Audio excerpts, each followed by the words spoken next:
what does equality mean to you? I mean, everything is treated the same. I'm assuming you're talking about with people. Yeah. Yeah, I think everybody should be treated the same, treated no differently, just depending on any sort of circumstance. That's a really tough question, I think. I think equality means that you have the same chances as everybody else. I don't think it necessarily means that you're equal to each other. Like in class, we're talking about utopias right now, and we're watching like Harrison Bergeron and those kind of stories where everybody is tried to be made equal, but that doesn't work because people have different talents. But what I think it does mean is that when you start out, you get exactly the same chances as everybody else. Being equal to me means having so fairness, like the similarity in the laws and expectations that adhere to everybody get adhered totally to everybody, that it's not different, that just based on color, skin, or gender or sexuality, like we're all held to the same standard. As a teacher, equality means equal access to different things. So I think specifically of education, that as a society, students should have equal access to a good education. Equality or being equals, to me, it's very important because it doesn't matter what level of education you are, what color you are. I feel that everybody should be equal because you could be smart, you could have a doctor's degree, and you have this guy down here that has no high school degree, but he knows something you don't. And that's what I think equal is. Because you don't judge him by the level of education.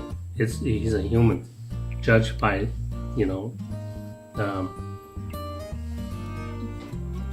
as a person. And I think that's why equality is very important. Means being fair and being treated right, but in life it doesn't really happen all the time.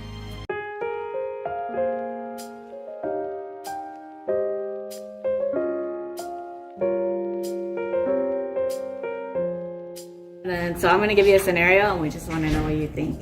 So let's say you're in charge of distributing food for families, like at a camp or something. Does equality mean that, so there's a family of 4 and a family of 6. Does equality mean you give each family 5 potatoes, or do you give one 6 and you give the other one 4?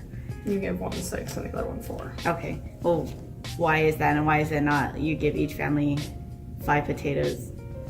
Because that's an equal amount. It is an equal amount. However, if you have more mouths to feed, then you're still saying, well, this amount of potatoes needs to go for every person.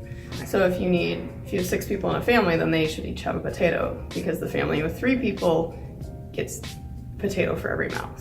I think I would have to proration it because, like, especially if they're kids, kids are never at fault in my eyes. It's like they didn't choose to be in that family, and so you can't make them go hungry just because that would be fair. That's not fair. Fair would be that every person gets sort of the same amount, so then the 6-person family would get a little bit more than the 4-person family. Well,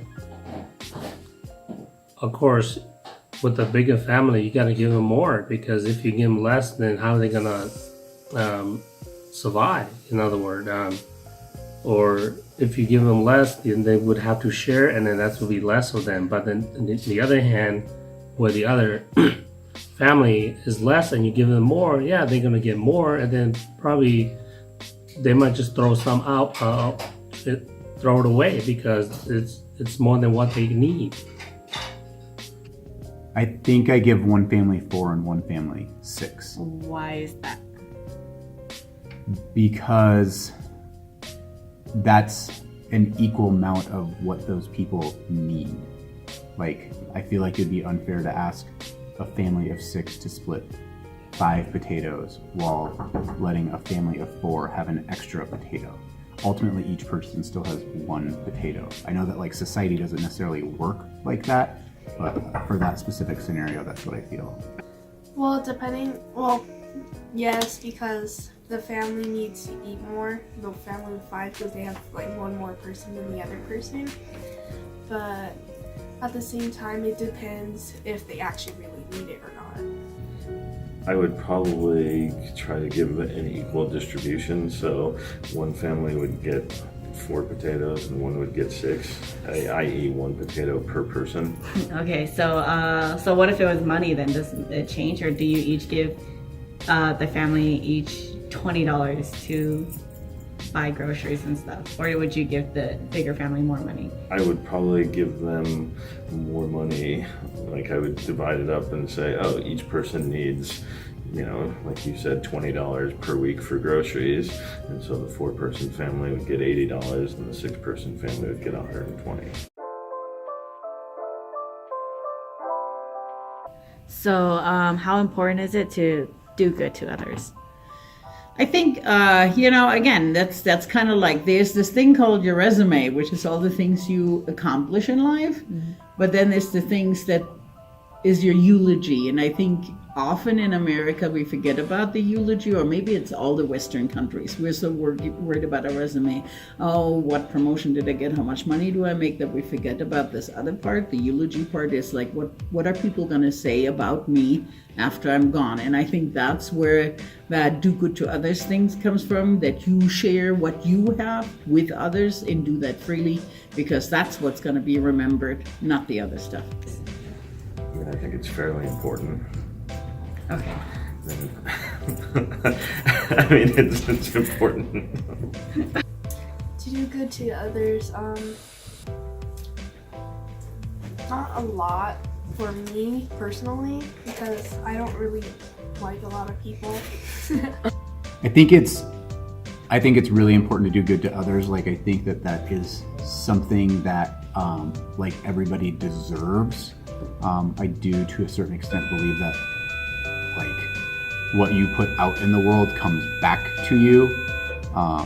So I think that doing good to others is good.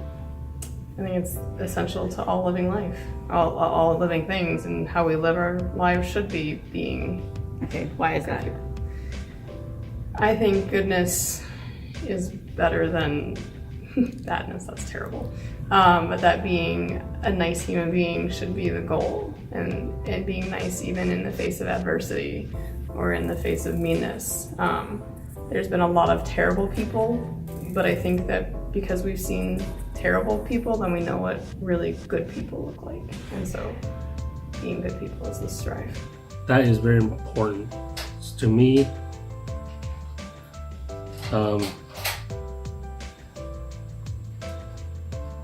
it's very important to other people, because you gotta look at them as a human, and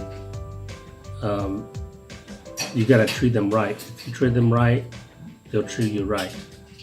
So you gotta think that, if I want to be treated this way, I'm expecting them to treat me the same way. So if I treat them bad, then they're gonna treat me bad. So I don't like that.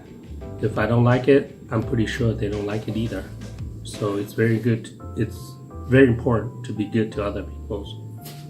Look at them as a human being, not like because there's something else or just a thing.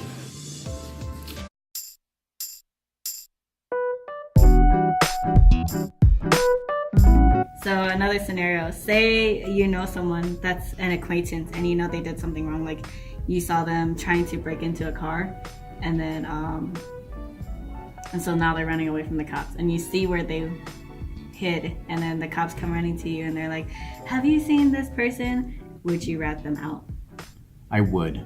I think that there are consequences for our decisions, and if that's the case, even if it is like somebody close to me, like family, that is a bad decision that they made, and that they're going to have to live up to the consequences associated with that. Thanks. Welcome. Ooh, what would I do? You know, it would depend on what they did wrong, I guess. Like if it was like a minor infliction, maybe they jaywalked or ran a red light, I would probably not say anything. But if it was a bigger thing, like let's say they killed 10 people, well, of course I would have to say something. You know, so I guess it would depend on the situation. And would your answer change if it was like a family member? I think it would be harder. Definitely more difficult to do that, but in the end, how could you live with yourself? And I'm thinking about like the mothers of mass murderers. It's like, do you still love that kid? I don't know. Not having ever been in that situation, I would hope that I would do something, but I don't know for sure. Okay.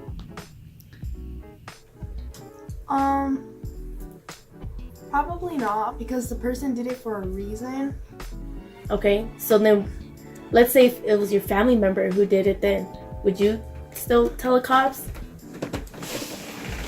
I would ask the family person first before I tell the cops, depending how bad the situation is. Okay.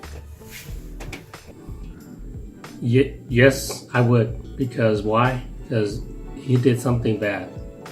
I cannot hide it, because if I hide it, that means I'm the same as him. And even though his family, brother, sister, if he did something really bad and he did that, hey, you do the time, you do the crime, you have to do the time. And you have to be honest, because it doesn't matter if you're family or not. He did something wrong, and that's not right. And you gotta tell them, because that way next time he will not do it again. If you don't, you're just gonna say, hey, I got away, I'm gonna keep doing it, and he's gonna keep doing it until somebody really gets hurt, and that's not right. So yes, I would tell them. Do I know what the person's done? Yeah. And Let's say it's not minor, but it's not super I severe. would probably point to the point out the person. Okay, so if it was like a family member, would that change your answer? No. Okay. No. Okay. Would your answer change if it was your family? No. Okay.